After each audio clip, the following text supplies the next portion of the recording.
On commence aujourd'hui une série d'émissions de capsules sur les caméras d'époque argentique. Ça va être du 35 mm, du 2,4, du 4,5, on ne sait pas encore exactement. C'est une idée de William.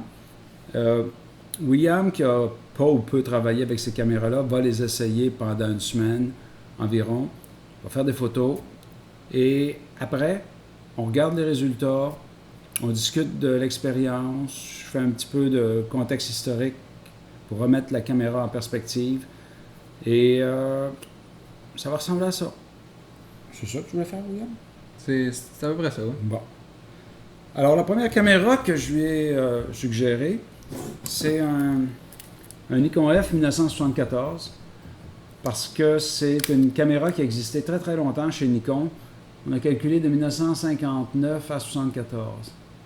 Donc ça fait 15 ans.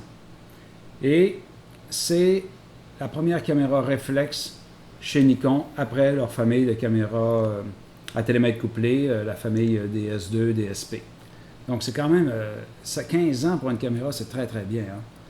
Et si c'était comme ça pour les caméras numériques, je pense qu'il y aurait du monde bien content de pouvoir acheter une caméra numérique pour 15 ans. Ça a été aussi une caméra très très très utilisée. Donc c'est un classique, le Nikon F. Et je lui ai prêté 100 pose-mètres parce qu'on peut mettre des têtes qui ont des pose-mètres sur le Nikon. F, ici aussi, on en a une.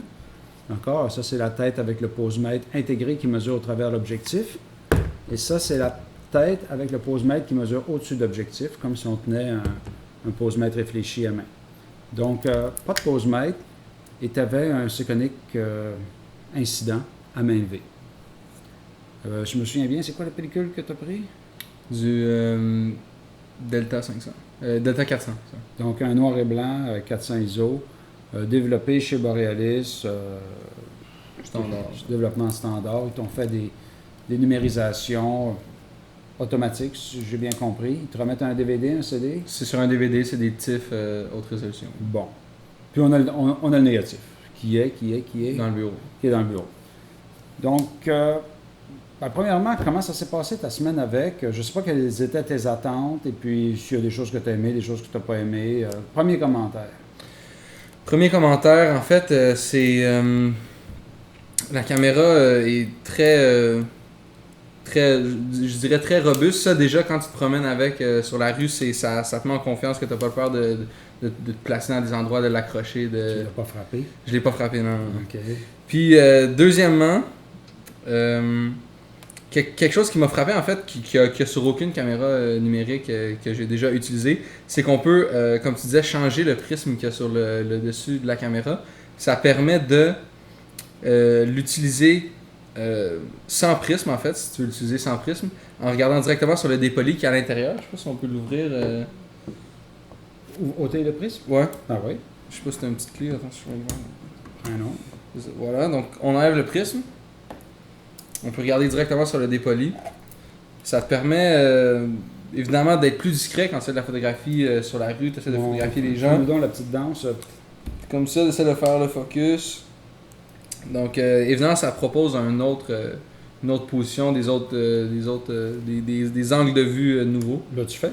Oui, je l'ai fait beaucoup. En fait, j'ai surtout fait de la photo comme ça de gens sur la rue. Ça a l'avantage d'être plus discret, mais ça rend la mise au point un peu plus difficile. C'est sûr que si on photographie à f2, la profondeur des champs est assez courte, donc ça peut être risqué. Mais si, comme moi, la situation dans laquelle j'étais, c'était une journée ensoleillée où est-ce que je pouvais me tenir à f8, f11 facilement, je pouvais focusser en regardant directement à l'échelle sur la bague de mise au point.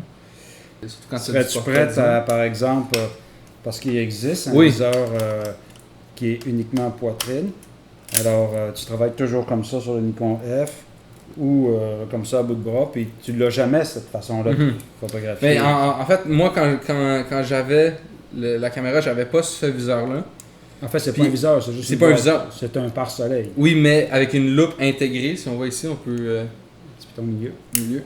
Il y a une loupe intégrée. Donc, évidemment, ce viseur pare-soleil-là n'est pas nécessaire pour visée poitrine, mais ça aurait été très utile avec la loupe, parce que bon, il y a quelques-unes de mes photos qui étaient plus ou moins au foyer. Là. Donc oui, c'est clair que si j'avais une caméra comme ça avec viseur interchangeable, j'aurais D'ailleurs, il m'appartient ce viseur-là, c'est le premier viseur que j'ai acheté. Avant même d'avoir le... Non, moi, la première fois, le premier Nikon que j'ai eu, c'était celui-là, avec le gros viseur photomique. Okay. J'étais toujours en train de l'ôter. Puis finalement, j'ai jamais fait confiance au posemètre qu'il y avait dedans. Il n'y avait pas de très bonne réputation, puis j'avais des posemètres à main. Ça n'a pas pris de temps que j'ai acheté ce viseur-là. Fait que soit que je travaillais avec ce viseur-là, qui était bêtement un Pris, aucun posemètre, quand j'étais dans des situations où ça ne serait pas agréable de travailler à bout de bras, ou bien que j'avais ce viseur-là. Le viseur photomique, j'ai très très peu utilisé. Et puis, c'est sûr qu'il y a... juste une question, parce qu'on parle de mise au point. Toi, en numérique, là, avec t'as une Rebelle T2i, hein? Est-ce que tu fais la mise au point manuelle des fois ou tu es toujours en autofocus? Je veux dire, si je fais de la photo, je vais être en autofocus, d'habitude tout le temps sur le point du centre, puis là je vais faire le focus, je vais recomposer après. Tu as quelqu'un qui a peu ou pas d'expérience en mise au point manuelle. Ouais, mais surtout sur les lentilles que j'utilise, où c'est pas des lentilles qui sont faites pour la mise au point manuelle, les bagues sont très courtes, Okay. sont pas très visqueuses, fait que c'est plus ou moins précis ou agréable de faire le focus, fait que c'est pas pratique. Les dépolis sont pas ils sont pas faits pour ça non plus, c'est ça. Parce que ça, c'est la première chose que les gens souvent découvrent quand ils commencent à faire de l'argentique. Hey, il faut faire la mise au point et il faut bien la faire. C'est comme si ces caméras-là faisaient moins bien la mise au point ou avaient des lentilles moins nettes. Non. C'est juste que la mise au point, ça a toujours été difficile à faire. Ça a toujours été le cauchemar des photographes. Et puis, quand tu n'as pas d'autofocus, ben, tu l'as d'en faire, ce cauchemar. Et traduis-moi si je comprends bien ce que tu as dit. Le fait de faire cette espèce de geste-là, c'est parce que tu es gêné et tu n'aimes pas faire ce geste-là? Ou bien c'est pas parce tant que de ça la faisait gêne. que tu t'aimais l'angle par en dessous, le fait de faire une contre-plongée que tu n'aurais pas osé faire parce qu'il a fallu que tu te mettes en petit bonhomme ou à genoux. C'est quel aspect de... C'est pas tant de la gêne par rapport à prendre la photo, dans le sens où moi, je suis pas très mal à l'aise par rapport à ça, mais c'est plus que ça rend le fait que tu prends une photo assez évident pour quelqu'un, la personne qui se fait prendre en photo. Donc elle va changer d'attitude, elle va peut-être se raidir un petit peu. Donc c'est une espèce de discrétion. C'est ça, puis les gens, quand ils te voient avoir cette position-là, ils ont l'impression que tu regardes tes réglages sur ta caméra, tout ça, ils s'attendent pas à ce que tu fasses. Donc tu as beaucoup parlé du viseur. C'est effectivement, historiquement, une des raisons pour lesquelles cette caméra-là a perduré et ensuite ses successeurs, la F2, F3, F4, F5, F6, qui ont tous été des caméras à viseur interchangeable. Il y a eu dans l'histoire des caméras 35 mm réflexe très peu de caméras à viseur interchangeable. À l'époque du Nikon F, il y avait le Topcon Super RE, cette caméra-là, dans les années 60, début 70. Il y a eu le Canon F1, un peu plus tard, fin 70. Et je crois bien que c'est tout. Le Canon F1 est apparu après. Canon est rentré sur le marché professionnel beaucoup plus tard que Nikon. Et Nikon avait l'avantage d'avoir une très grosse pléiade d'accessoires. C'est une caméra modulaire. On peut retirer le dos. Pas de film, c'est bien. On peut mettre des dos 250 vues au lieu de mettre un 36 poses. On peut mettre des moteurs. En dessous, on peut mettre toutes sortes de viseurs ici, des soufflets. Donc, c'est vraiment une caméra modulaire. Quelqu'un qui ne sait pas exactement ce qu'il va faire. Il va faire de la mode, il va faire du reportage, du sport.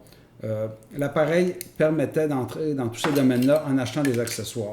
Et la gamme d'accessoires chez Nikon était très vaste. Ça allait du fisheye 6 mm au téléobjectif 1200 mm avec tout ce qu'on peut imaginer entre les deux. Donc, c'est vraiment... Au niveau des accessoires, c'était un appareil professionnel. Au niveau de la robustesse, c'était une caméra, là, ça a fait le Vietnam, c'est passé partout ces caméras-là. Même l'étui est fait en métal. Oui, en métal enrobé de cuir, donc c'est vraiment des appareils très très robustes et précis. Moi, j'ai longtemps eu je l'ai encore, un chronomètre d'obturateur qui me permet de valider la vitesse d'obturation. Et mon Leica, que j'ai acheté neuf, a dérivé en termes de précision de vitesse d'obturation beaucoup plus rapidement que cette caméra-là, qui aujourd'hui est encore, c'est un 74, pour faire le calcul, est encore précise au tiers de cran sur les vitesses d'obturation, tandis que mon Leica, j'ai beaucoup de vitesses qui sont au demi-cran, 2 tiers erronées. Et ça, c'est supposé être un bon appareil. Donc, la technique d'obturation chez Nikon est très bonne. Les optiques aussi, pas nécessairement des bons optiques en termes de performance visuelle, mais des constructions mécaniques très très bonnes chez les optiques Nikon et quelques objectifs extraordinaires. On pourrait en nommer la 55 micro Nikkor f3.5, la 105 f2.5. Ils ont certains objectifs là, chez Nikon qui, même encore aujourd'hui, sont des très très grands objectifs. Et quand tu savais comment les utiliser, à quelle ouverture, c'était un appareil très très agréable. Parle-nous un peu des photos que tu as faites, décris-nous les problèmes que tu as rencontrés, puis on va pouvoir les présenter à l'écran en surimpression. Mettons qu'on commence par tes photos faites à l'intérieur chez toi de ta copine. Je pense qu'en termes d'ordre, c'est les premières que tu as faites. C'est les premières que j'ai fait. Bon, c'était évidemment, je me familiarisais un peu avec l'appareil et le pose-mètre. En termes de pose-mètre, bon, ça c'était des photos assez simples à mesurer. À mesurer, ouais. C'est des photos que moi j'ai trouvé un peu où le point était peut-être, je dirais qu'ils sont pas flous, mais j'en ai des plus nets, disons. Puis en fait, j'ai remarqué que sur cette caméra, en fait, de la manière que tu me l'as prêté, c'était avec un dépoli où il n'y a en fait pas de séparation d'image au centre. C'est un... Okay. Là, William fait référence au stigmomètre, c'est une espèce de dispositif circulaire dans le centre de certains dépolis qui permettent de voir l'image nette tout le temps, mais dédoublée, décalée, déportée, un peu comme il appelle ça un stigmomètre, un peu comme ce qu'on voit dans les viseurs des appareils à télémètre couplé. Alors, ça permet de faire une mise au point très précise, mais juste au centre de l'image. Alors, si ta composition qui t'intéresse n'est pas au centre, tu es toujours en train de faire mise au point, de recadrer, faire mise au point, recadrer, puis si ça se passe vite, ton action, c'est désagréable. Alors, Nikon ont mis à point la famille H dans les dépolis, H1, H2, H3, H4, et le H2 que tu avais, qui était pour de 50 mm à peu près 135 mm, permet de faire la mise au point partout dans l'image, sans être obligé de rebouger l'appareil. Mais c'est pas un hors-foyer, c'est une espèce de mouillé, dédoublé, et tout à coup, l'image, elle devient plus croustillante. Quand on n'est pas habitué à ça, c'est ce que je peux comprendre, tu as eu des problèmes avec ça, puis tu étais insécure sur la mise au point, et ça fait que tu as eu des photos floues. Donc, mode, après mode, qu'est-ce que tu as photographié? Bon, c'était beaucoup plus des gens dans la rue, en fait, la photographie un peu plus... Peux-tu nous montrer celle que tu as faite avec viseur poitrine ou pas de viseur, qu'on voit un petit peu les variations d'angle? Ouais, ben en fait, une où c'est évident, c'est celle du gars qui passe en vélo, là, avec un bâtiment derrière. Bon, ça, évidemment, c'est évident, juste l'angle de vue est très très bas, là, donc évidemment, j'avais pas le choix d'être poitrine. Puis ça, c'est... En fait, j'avais vu ce coin de rue-là, puis je me suis dit, c'est sûr quelqu'un qui va passer, qui va faire une courbe, qui va avoir ce genre qui va avoir ce mouvement-là. Fait que je me suis assis sur le trottoir, j'ai composé, puis je pense que ça a pris comme 20 minutes avant que quelqu'un passe finalement. Puis ça a été vraiment long, il faisait vraiment chaud, puis quand il est passé, je l'ai pris. Puis j'ai peut-être fait 2-3 photos de gens qui passaient, là. C'était la première caméra vraiment modulaire avec un gros kit d'accessoires. Tant des objectifs que des viseurs, que des dos, que des moteurs. Mais j'ai l'impression que ça fait en sorte qu'elle peut faire plein de choses. Et chacune de ces fonctionnalités-là, j'aimerais les essayer sur des appareils qui sont, mettons, faits pour ça. T'sais. Comme là, le viseur poitrine, avec quelque chose comme un Hasselblad 500, là, c'est amené à un autre niveau où est-ce que c'est vraiment fait dans cette perspective-là, ou des caméras, mettons, haute vitesse. Ou, peut-être, j'ai l'impression que c'est une très bonne caméra, comme tu me disais, pour faire un peu tout, polyvalent, tout ça. Puis... c'est ça, peut-être essayer des... C'est le marché des gens qui avaient à être versatiles. Quelqu'un qui faisait juste de la mode n'achetait pas ça. Je sais que dans le film Blow Up, le photographe a un Nikon F, là, puis bon, il shootait au 35 mm. Mais quelqu'un qui faisait juste de la mode avait un 2,4 typiquement, avait un Hasselblad. Quelqu'un qui faisait juste de l'architecture avait un 4x5, un Lenoff ou un Sinard.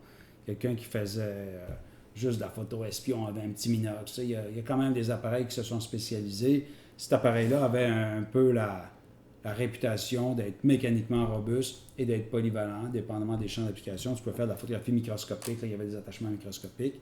Et moi, j'aimerais préciser quelque chose. 1974, cet appareil-là, assez usé. C'est pas moi qui l'ai usé avec du papier sablé. Il a été beaucoup trimballé. Et c'est quoi, 74 à 2003? On est en quoi, 2012?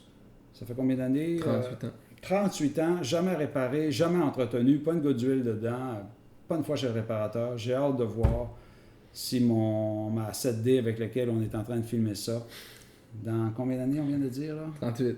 Dans 38 ans, si ça va aussi bien fonctionner. Canon.